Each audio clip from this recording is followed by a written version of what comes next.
All right, cool. All right, I got it recording now. That's good because there's one question that's an 8-part about tapeworm. Okay, no tapeworm. I can't get enough questions about tapeworm, so yeah, fire them on. No, luckily no tapeworm.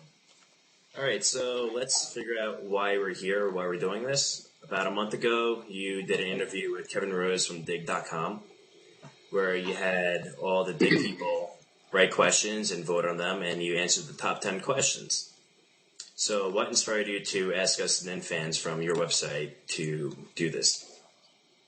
Well, I was perusing some answers, and I noticed lots of comments on NIN.com, and surprisingly, everyone was bitching about stuff. So mainly about the tone of the questions at Dig. So I said, why don't you guys self-organize and ask me what you want? And since I'm putting myself out there so much these days, I'll answer whatever questions you come up with. So here I am. And what happened was on NIN.com and also the other board, the other big Nine Inch Nails message board, Echoingthesound, what they did was they made a committee for questions. A bunch of questions were submitted. They were voted on. And we came up with top 10 questions to ask you from NIN.com and Echoingthesound board. So we have our 10 questions. So I guess we should go on with this interview. Right? Do it. This is weird. I've never done an interview before. And of all people I have to interview first, it's you. So come on. No. Trial by fire. Let me have a disclaimer to say that I'm in a weird hotel room in Florida, and this isn't any kind of art that I chose. It just happens to be set up near where the computer desk is. So don't judge me on this one, okay? Is this your first ever webcam interview? I think so. Now that I think about it, I don't remember ever having done this before. You know, with my clothes on, you know, to be recorded with other people. So. Okay, first question here. This is a 2-part question. A couple of these have numerous questions in them. There are many inquiries about the sound check for the song Lights in the Sky. What made you decide to not play the song live during the last tour, and will we ever see it live?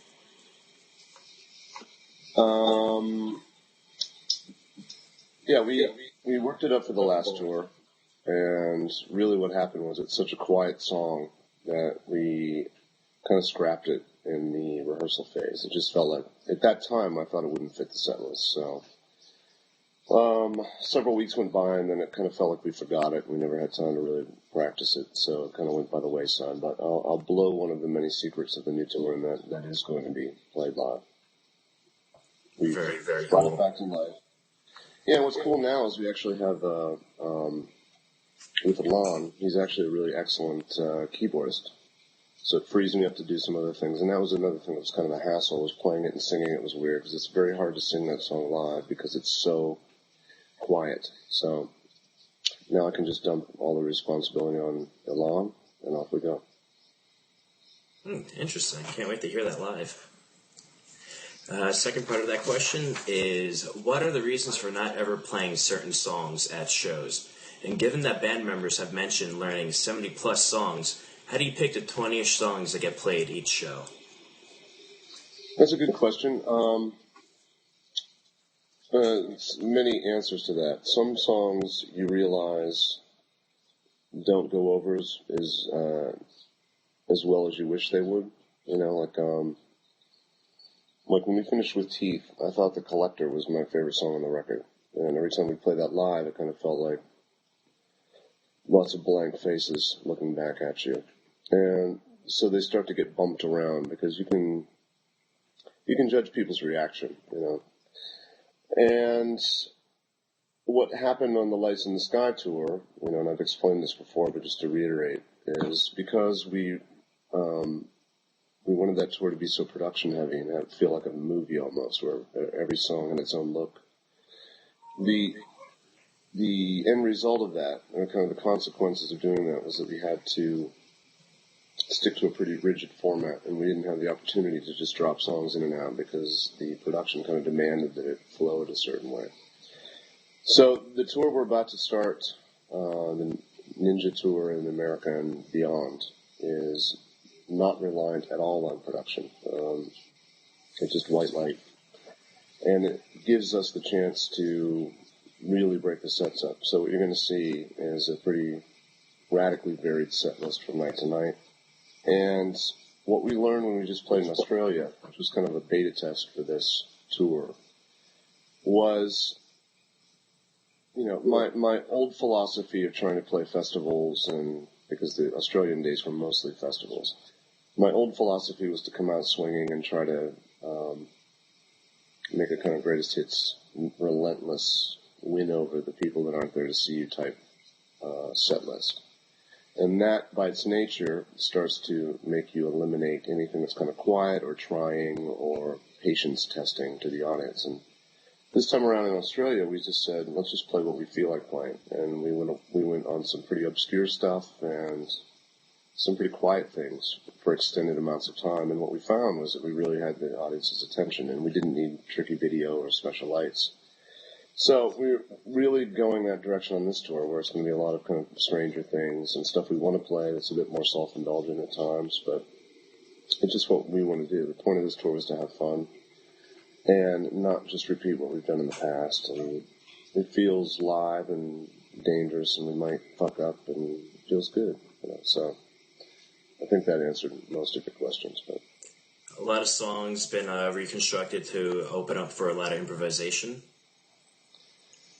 Kind of. I mean, we've got a good band now, and we just spent a few weeks learning a bunch of stuff that we kind of voted on, that we wanted to play.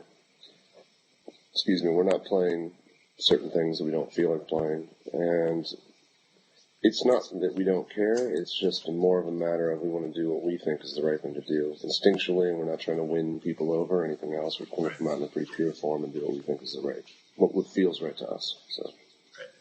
One of the most noticeable songs that was dropped in the Australia tour was Closer. So that's probably one of the songs that you're feeling, all right, you've done a lot. Not to blow the surprise, but we don't even, that's not even on the list. We're not going to play that this tour. And it's not that I don't like the song, it's just that we've played it enough. There's 200 live versions of it. There's a million videos of us doing it live. We just don't feel like doing it. So we're not. Okay, question. Sorry. That's fine. I've heard it numerous times. A lot of people have. It's brought up fresh air for a lot of people who've been saying, they don't want to be seeing the staple songs. They want to be seeing some other songs that they haven't seen before. So for those people, there is a point that should be made, though, and that is, a lot of people who live online and live on nin.com and Echoingthesound, those aren't all the people that are at the shows, and I think that, it gets irritating sometimes to read comments of people that, I wish they wouldn't play terrible live, I've seen them 15 times. Well, not everybody in the audience has seen us 15 times. I'm glad you have. Thanks for your input. But not everybody out there is a hardcore fan that's read every set list of every show that we've done. Sometimes I think people forget that we're trying to please ourselves. We're trying to please, the general people that come in. But I will say, with that said, that this tour is more fan-centric rather than, winning people that aren't fans over. So. Right. Okay. Carry on. Okay, number 2. Regarding unreleased material, it should come to no surprise to assume that you probably have mountains and mountains of it laying around. Have you ever gone back to rework any material into later releases, and is there a plan to release it to the community to either digest or possibly remix? And what are the legal implications involved with that? There's not a giant trunk of songs that are finished that are ready to go. In fact, I can't think of any right now that haven't come out in some form or another. My method of working has always been to really only finish things I think are good. And there's tons and tons of demos that may not have vocals that have floated around in various formats, and some of those got used on the Saul Williams record. A good portion of the stuff were demos that I'd worked on for the Fragile that never found a home, or I never got around to finishing for the Fragile, that I liked. And I also realized that over the years I couldn't finish them myself because I kind of backed myself into a corner. And every time I call that track up, although I like the music, Banged and Blown Through is a good example of that one, where I'd spent a lot of time working on the music, but I just couldn't, I didn't know how to finish it. So, like in Saul's case, when we first started working together, I said, look, I don't know what the result's going to be of this, but here's some stuff. Don't feel obligated to use it. I don't know if it's going to strike a chord or not. It certainly wasn't written with you in mind. I didn't know you back then. But see if any of it resonates. And, to both of our surprise, a lot of it he took in a super different direction than I would have gone.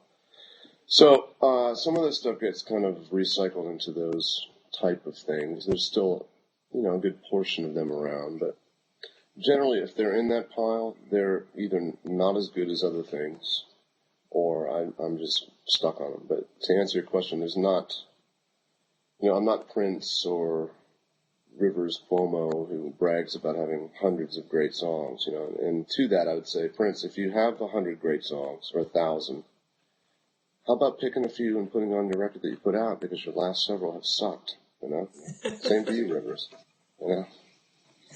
I say that constructively, Now this video is going to be. Yeah, I'm still me. I might be happy and engaged and all this, but I can still be a prick. So Oh, congratulations, by the way. Still got it. Thanks. I'm just going to grab another water. I'll be back. Just talk among yourself. Okay.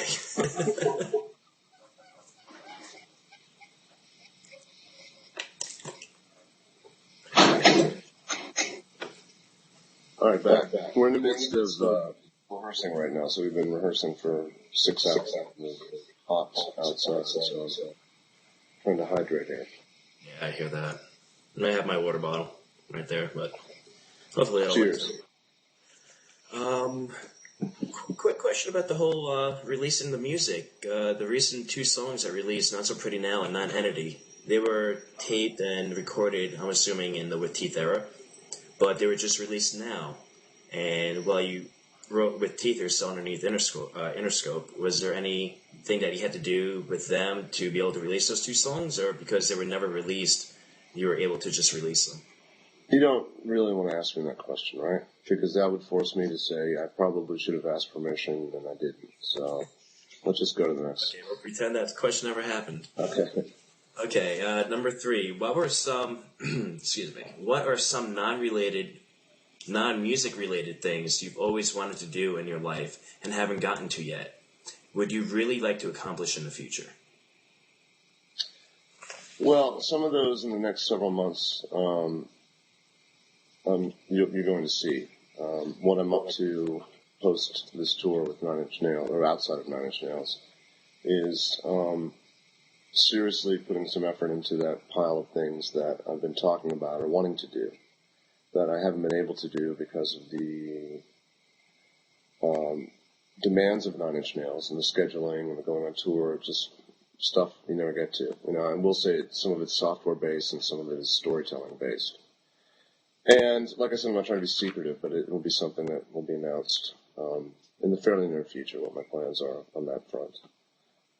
Aside from that, I don't know if this is part of the question or not, but regarding the putting 9 Inch Nails on hiatus and the final tour that we're about to start, it's really just a question of, or it's been in response to thinking long and hard about relevancy and really trying to keep 9 Inch Nails as something that I feel pure about and not letting it turn into a job or something that is based on making money. Right. And as I've gotten older, I've realized that I love touring and I love doing what I do, and I'm not in any way complaining about that. But you start to notice the pages of the calendar flying off, and you'll have a friend that got married and had a kid, and next thing you know, the kid's 4 years old, and what have I done? I've been on a tour bus playing the same shit every night in different places, and I'm not explaining this that well, but I need to, for my own mental health, I need to put more effort into being stationary and really trying to make Nine Inch Nails a precious thing. I'm not done making music. Nine Inch Nails is not done, I'm sure, putting out music of some sort, but we are done touring.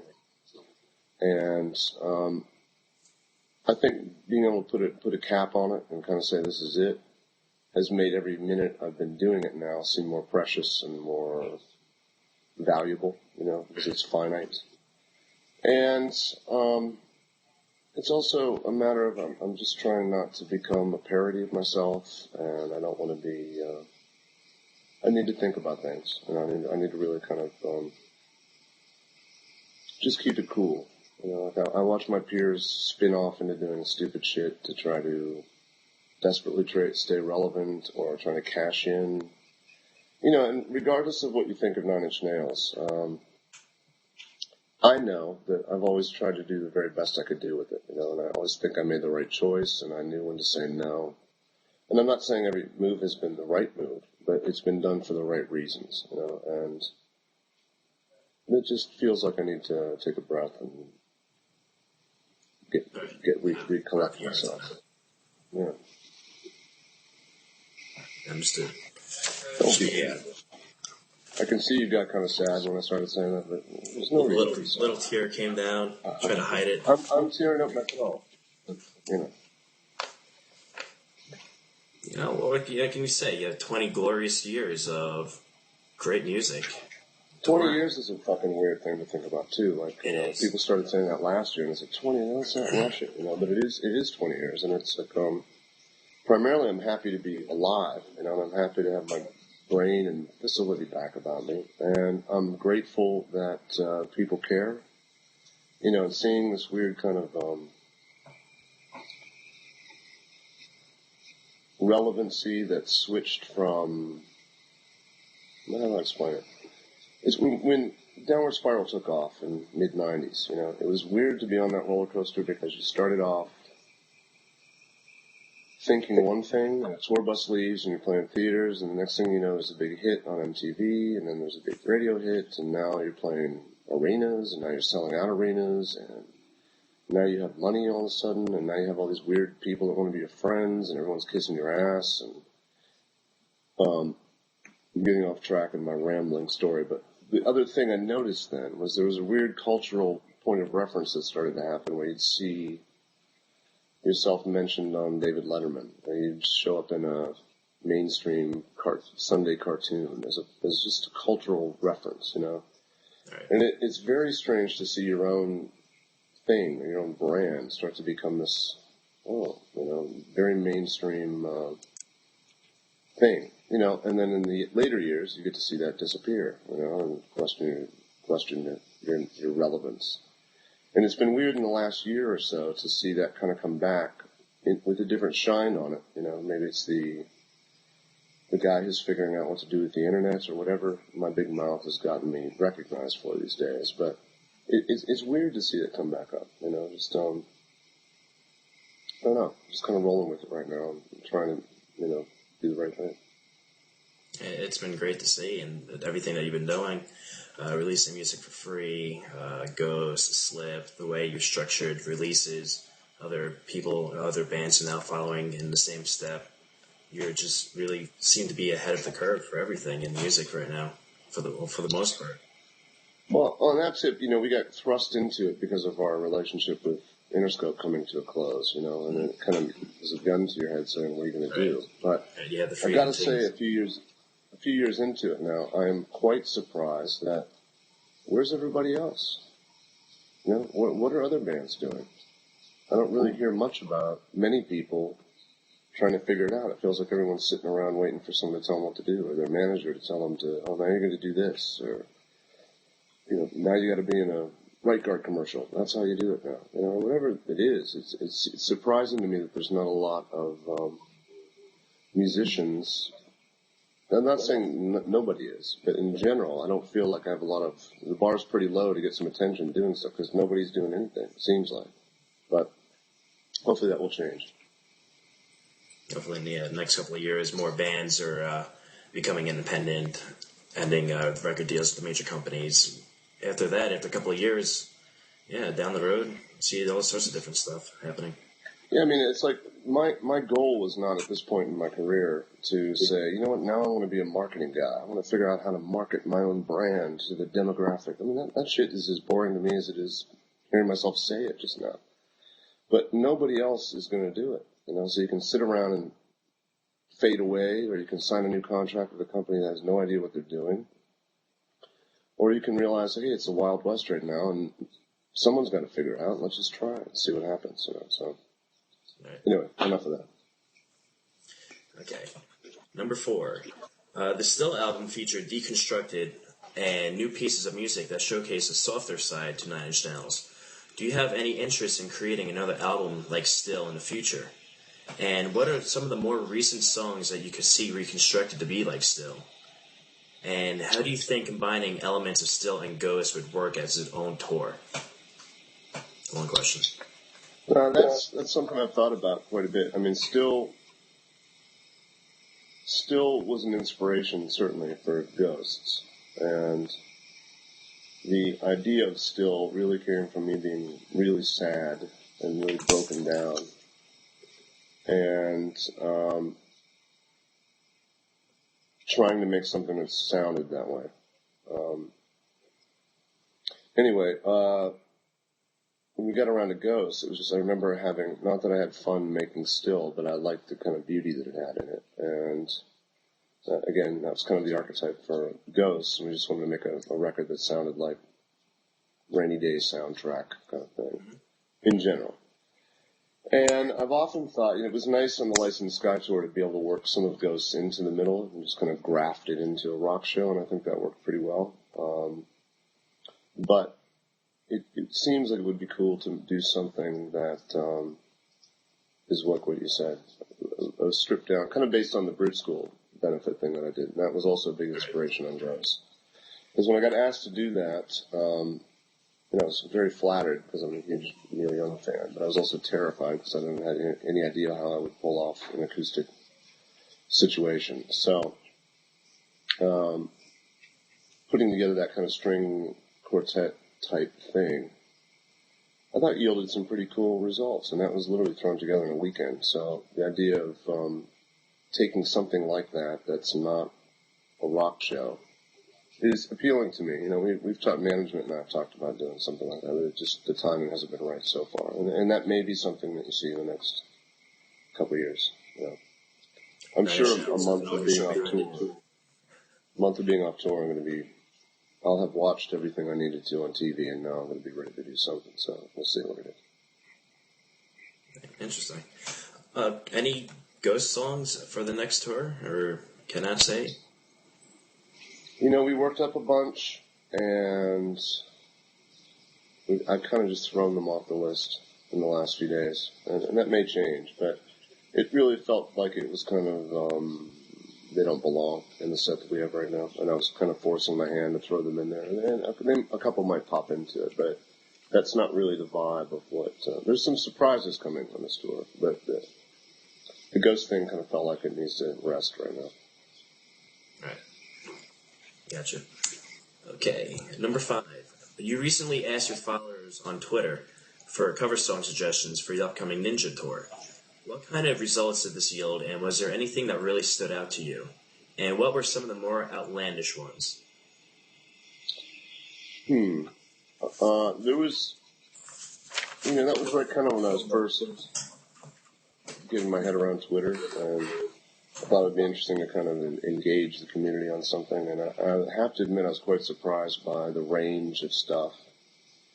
Because we talked about, well, I'll just be honest with you. We talked about doing some things collaboratively with Jane's Addiction. And I thought, you know, I can think of the same 10 kind of songs that I've always wanted to cover, but I thought, let's see if we ask a bunch of people what happens. You know, a lot of them were stupid, but there were a lot of pretty cool things I never would have thought of, or that when I would see a suggestion reminded me of something I wouldn't have come up with, you know. And at the moment, I can't think of a single thing that falls into something I could mention as a good idea to cover. But what ended up happening with the collaborative James thing was, I don't think it's going to happen, you know, and it's not because of us. Let's just leave it at that. All right.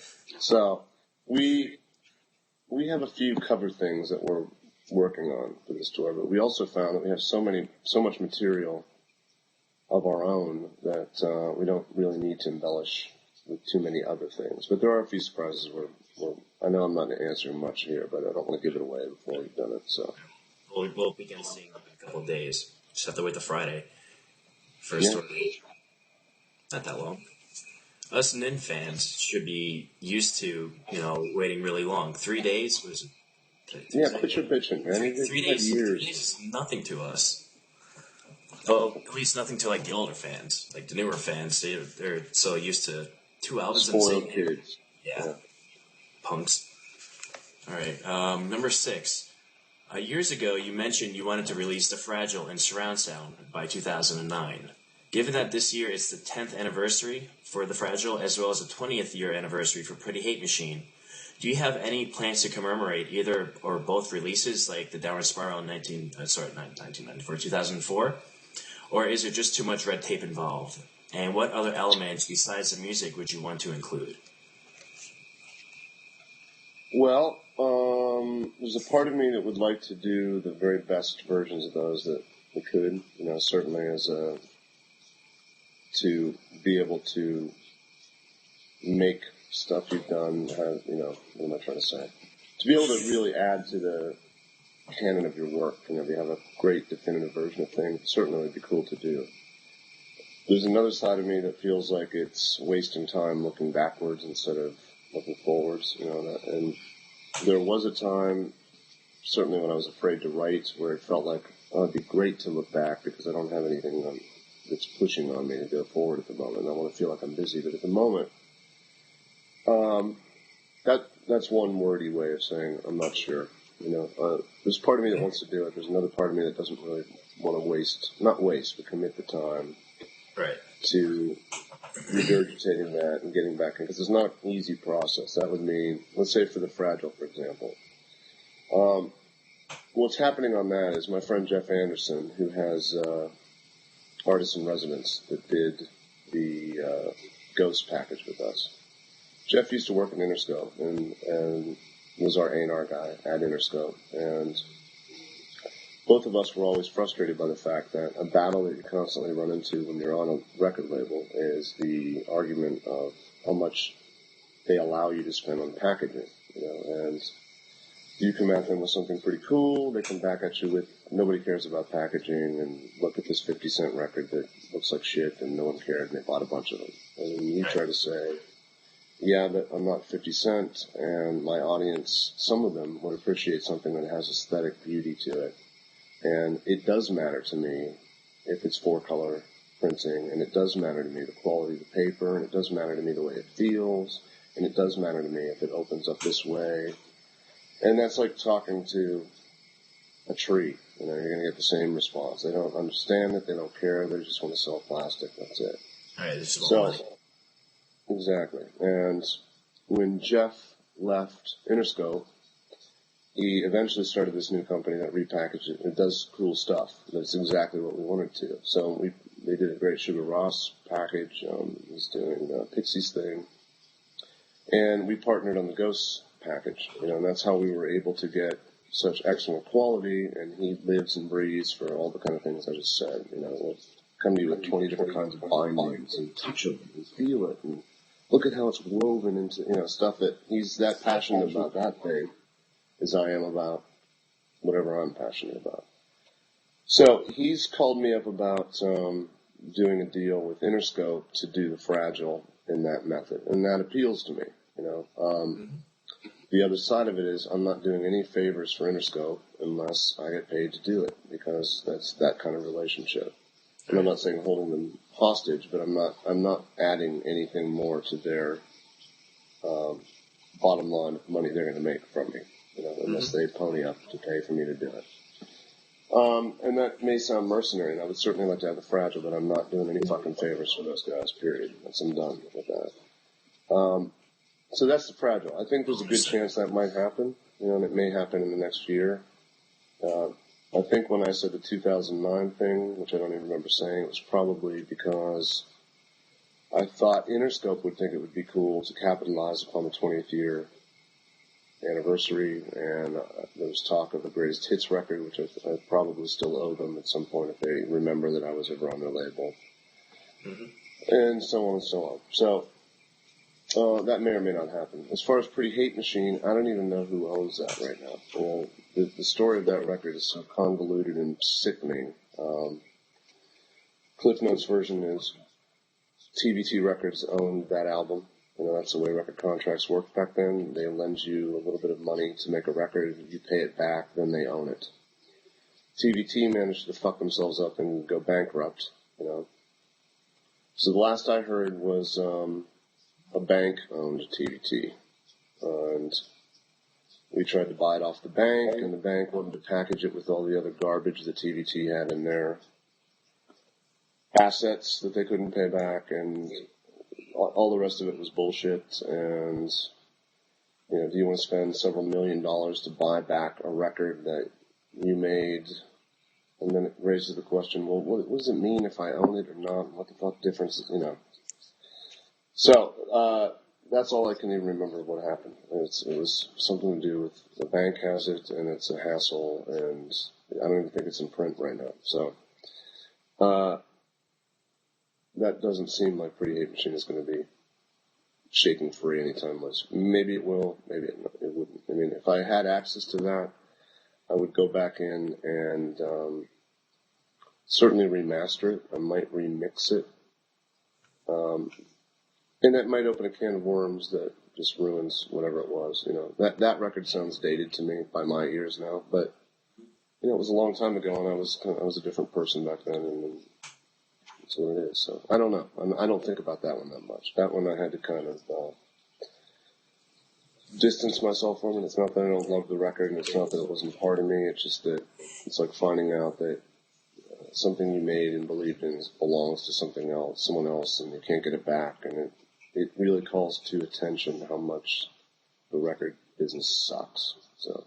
Right. Have you? It just reminded me of a question. Have you listened to any of? One person remastered Pretty Hate Machine, did their own, tweaking on it, made it sound a lot, not more live, I guess, made it sound sharper, louder than it has. Have you ever downloaded any the remasters, or some person did their own surround sound version of The Fragile that they've been on a couple of torrent sites like Pirate Bay? I've heard of The Fragile one. I've not listened to it, and I had not heard of Pretty Hate Machine. Send me a link or something, I'll check it out. But what they would be doing is going back, though, to the already mastered version and then just kind of sweetening it up a bit. So yeah, I'm sure it probably sounds better, but that's not how I would go about doing it. Right. Okay. Excuse me. There we go. Okay, number 7. This kind of has to do with some red tape, I believe. From Interscope and recording stuff. There is a large demand for live recordings of Nine Inch Nails shows. Have you ever considered a monetized, perhaps by no nations, Nine Inch Nails specific live recording torrent site? And if so, are there any particular legal issues that would prevent you from releasing live recordings? And what about providing soundboard or pro video footage from the past, such as from the surprise OSR gig? For the surprise, what gig did you say? Open Source Resistance gig. Oh, right. Sorry.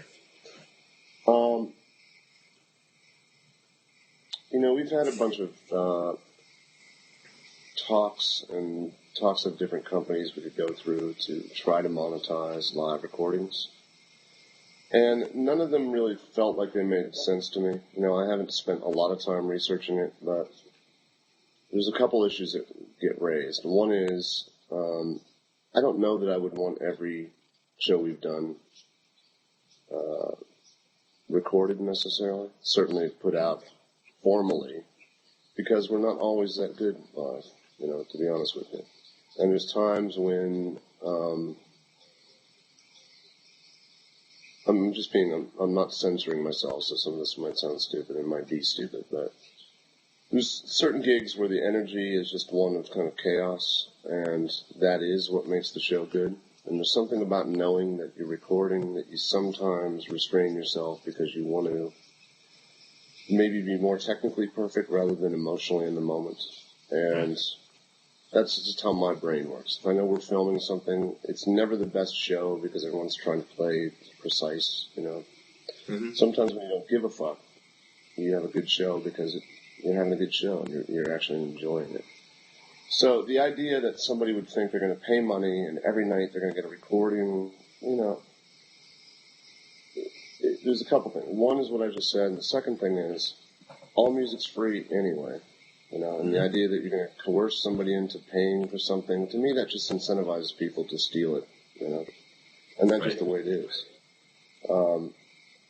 You know, Live Nation came up with some idiotic idea that, hey, when you buy your ticket, we're going to give that Ninja EP away with the purchase of a ticket. And it's like, no, you're not. That's a stupid fucking idea that nobody's going to buy a ticket for $100 to get a 5-song EP. You know, it's just going to, the first second that's out, everyone's going to get it. I wouldn't do that, you know?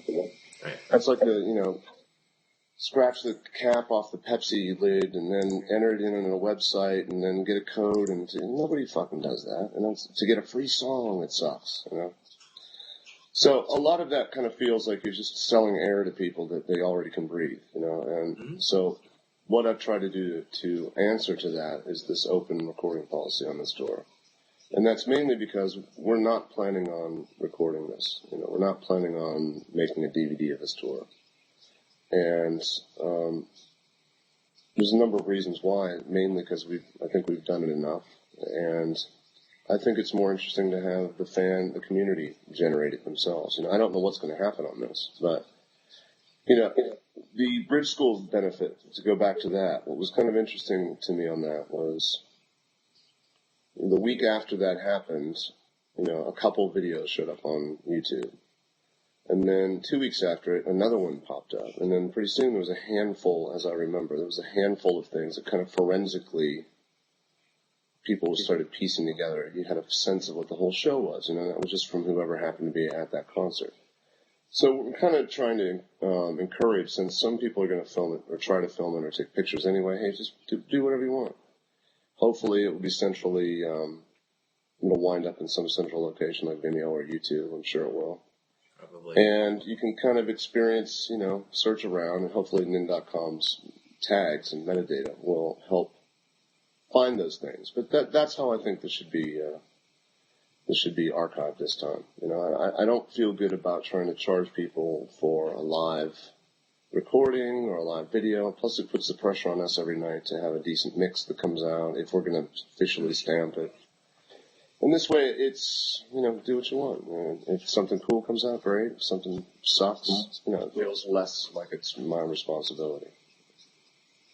I don't know if that makes sense, but that's just the thought process behind why we I can see during this tour and after this tour is over, just from what I feel, from what we saw with the Lights in the Sky HD footage that was released, I could just see a lot more multi-edit cam footage in concerts of material released, and people taking different cams of the same song, editing up like they did with Lights in the Sky, but from their fans' perspective. Well, we may, I mean, to be honest with you, I really haven't thought the whole thing through, but I mean, there's no reason that we couldn't do what we did on the last tour, which we own those cameras. You know, we bought them for the Lights in the Sky, film a few things like that, make them available, put some board mixes up. You know, I'm not precious about it. I just I don't feel like I should be charging people, you know, you paid 50, 60, 80, 100, whatever, to come see the show. Now we're going to hustle you for more money for a shitty recording of it. You know, just, right.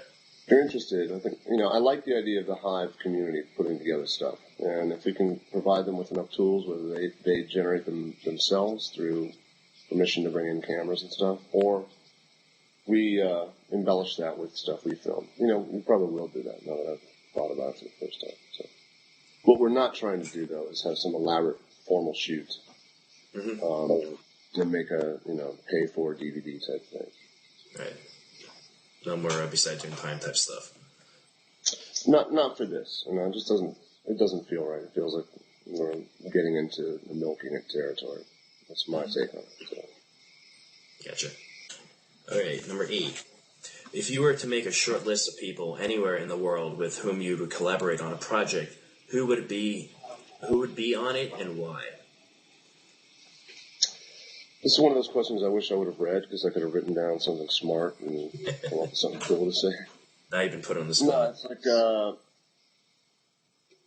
I just talked to Dave Sitek from TV on the Radio, who's a friend of mine, and said, let's work on something with you having complete production control. You know, with me as the submissive generator of ideas. You know, and that's appealing to me. I think he's coming from an interesting place, and I love what he does, and it's not where I'm coming from. So I'm at a point where I'm comfortable enough to try some things, and that would be something that may be outside the realm of Nine Inch Nails under the moniker. It's something that appeals to me. There's a number of people that I would be interested in working in that type of capacity. You know, and I'm drawing a blank right now. But no, there's people out there. You know, I would have said Prince 10 years ago, you know, but I didn't know. So Michael Jackson. No, actually, David Bowie is another one I'd actually like to sit down and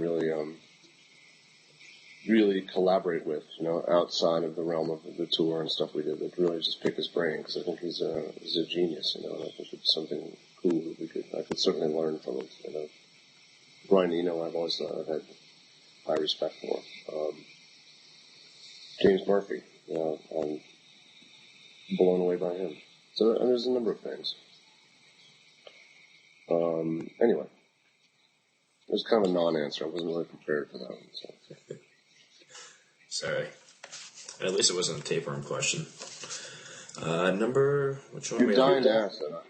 You know, tapeworm has officially lapsed into, I've talked about it for longer than it ever existed. Yeah, you have to be sick of hearing any questions about it. Like, how many times can you answer, like, the same one? Like, same question over and over again? There's not that much to say, really, you know? Yeah. It didn't work out. It's gone, you know. Time to move on. Alright, I gotta figure out which question we're on now. I think we're on number 9. You hosted an online survey last year regarding a variety of topics with your tours, music, etc.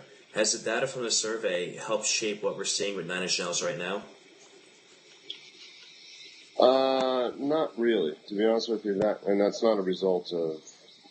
That's not because of the results we got from the survey. It really was a situation of that was more management desire than anything else. You know, that what we found is we are now our own marketers, as I mentioned before, and the data that we collect, we're trying to make sense of it and try to see, I guess, like what marketing companies do, find out who is actually buying your stuff, what they do, what they like, that sort of thing. So a lot of that really came from a much more management-driven need to kind of look at data and figure stuff out. And quite honestly, I didn't pay much attention to it myself. You know, it was mildly interesting to see, you know, the last record that people bought. But if you go by that, you'd think that everyone that's our fan is a Metallica fan because their record came out that day or week or something like that. And I don't think that's what the case is. You know, but I think there was some valuable information, but it was more aimed at where we sell tickets and what markets, what's stronger, and that sort of thing. I should care about, but honestly, I don't care that much about it. It doesn't feel artistic to me. It feels more like meat and potatoes, marketing stuff. You know. Business and. Yeah. Okay, and the last question. This is the fun one. Does being a constant tease to the Nine Inch Nails fan community bring you immense amounts of joy, similar to the amounts of agony you've caused each and every one of us because of this? Do you like making us miserable and squirm? I have no idea what you're even talking about. You know, I give and I give and I give and I give to you people, and then it's just like, what? What am I doing wrong? Soon? Give me an example of me teasing. Soon. If I say, for example, I'm now paranoid about even saying the word soon. And if you notice, I've kind of turned it into later or, before long. No, it's just, I'll tell you what's hard to do, is it's hard to refrain from talking about things you're excited about. I made the mistake of talking about the Year Zero TV thing with HBO, because I was excited about it. We got to pitch a show that I've been working on for a long time that I think is going to be great.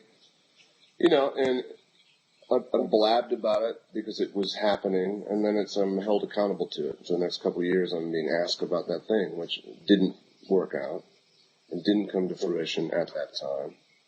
And I've learned that, it's best just to keep your mouth shut about certain things. It's not meant to just torment, but it's also meant to, sometimes it is meant to torment, I have to be honest with you. Yeah, like a lot of stuff on Twitter. It's about building anticipation is what it is, and it's not simply about just the act of tormenting. It's about, I think in the world of being serious in what I do and as being a musician today, in the last few years, you've lost a lot of momentum. It used to be that you put a record out, and if you were huge, maybe even Tower Records would stay open until midnight to get your record, and then everyone in the world got to hear it at the same moment, or soon thereafter. You had this kind of peak opening night of the big film. And all that's gone. The records leak, people have digested them and rated them and thrown them out before they even actually come out in the stores, and now there's not even any stores for them to come out in. And, that was the lesson that Radiohead taught me with what they did with In Rainbows. They recaptured that excitement of a release day, and that was genius. That was the smartest thing they did. They got back that kind of sense of something you look forward to.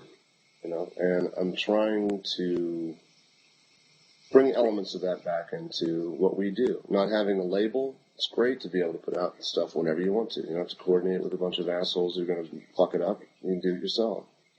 Right. And it's cool to surprise people with things, At the same time, I think it's cool to sometimes build anticipation. And if it is maddening, it's not meant to be frustrating. It's meant to be, it's meant to be like... It's a build-up. It's like making love properly. You can just blow it right away and be done. You can, build some tension. Drag it on, have more fun with it. It's kind of like I'm trying to fuck more people. That's what's happening. The last thing that just came up recently about that has now driven everybody kind of crazy is the tour graphics that you put. The Waving Goodbye, the 1989 to 2009. People are wondering what that means. Does that just means that, it's been 20 years of NIN, or is it like... Not that hard to figure out, is it? It says goodbye, and it's got 2 dates on it, and I've said it's the last tour, so I can connect the dots. Mm-hmm. This is our last Nine Inch Nails tour, as far as I know. That may change in the future, but I can promise you for the next several years we're not going to be back out as Nine Inch Nails. And like I said before, it feels like the right thing to do. So I'm not meant to. It's not meaning to be overly sad, but it's meant to put an end to things. TV shows get better when they know it's going to end on season X. Instead of getting canceled in the middle, or just jumping the shark and getting to the point where it just sucks and you don't care. And I think that's I'd like to put this on the shelf,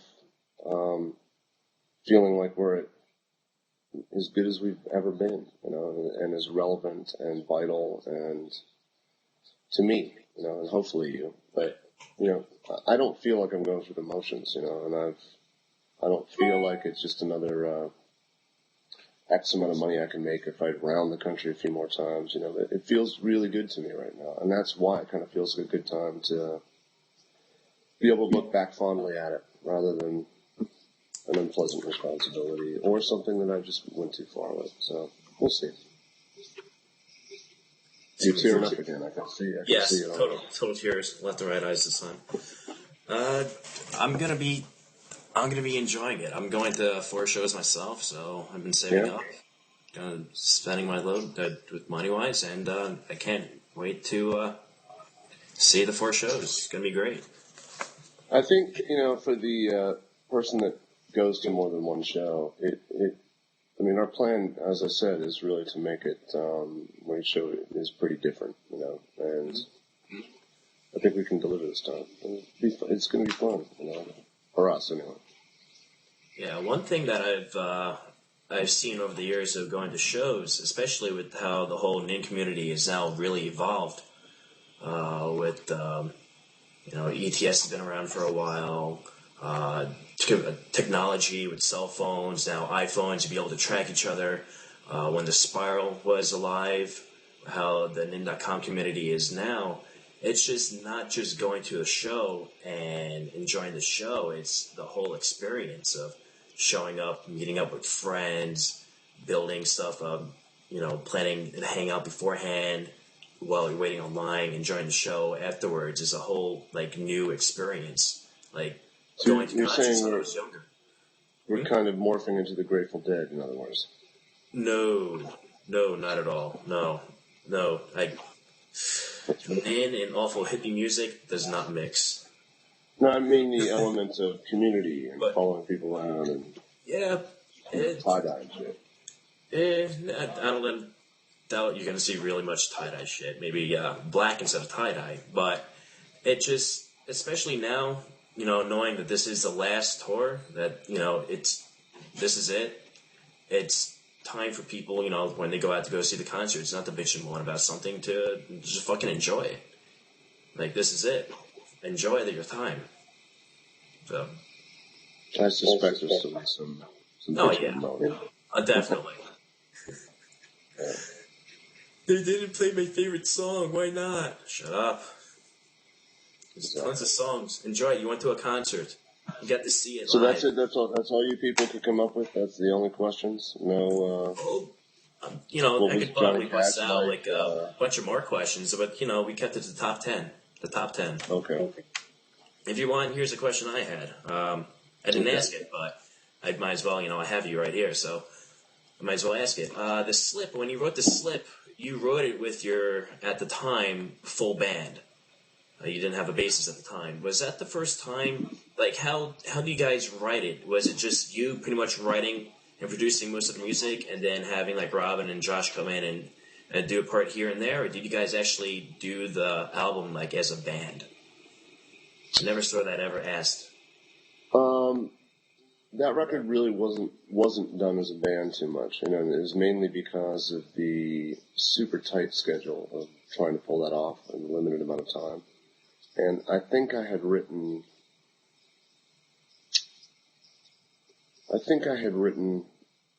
The Skeleton of 1 Million and maybe Letting You, although I can't remember. And Alan showed up and we said, let's just start plowing through it, So we used Josh to play drums on some stuff and Robin played guitar on some stuff, but it really was a couple days in the studio with those guys to get parts. And the rest of it was just this high-speed kind of, I wouldn't say assembly line, but it was a very, very focused. We knew we had this much to do in this much time, and that makes me knuckle down and just do the work instead of getting into farming out responsibilities, And that's just how it went. It wasn't so much. It was never approached as let's get together and jam and write songs. I don't even know how you do that. But I did use the resources of the guys in the band to play parts, but it was really just the team of Atticus and Alan Mulder and I really getting down to business and seeing if we could pull off the idea of making a full album in that little time, And it was a fun process, It was fun. I doubt I will do something like that in the near future, because I can see where there are strengths to taking more time or having a bit more time to reflect on what you've done and maybe edit yourself a bit. But it literally came down to finish the mix, get in the car, we have to go to mastering, and it's going to be online the next day. That was a good rush. That was a good, like you did with this fun kind of. It was a fun thing to see. Yeah, it was fun to be able to say you did it. And I'm pleased with the results. I really am. But I think it sets the stage for me to do the opposite next time I get around. And I don't mean take 5 years to make a record, but something that's kind of the process is backwards from that. Sounds fun to me, though. Good to hear. All right. Thanks. Yeah, that's 10 questions plus 1. Okay, really don't know how to really end this. Really, no, instead of goodbye. Well, I'll give you a farewell. Thank you. You did a great job interviewing, and I appreciate the questions from the community. I hope I answered them. I mean, I try to be as honest as possible.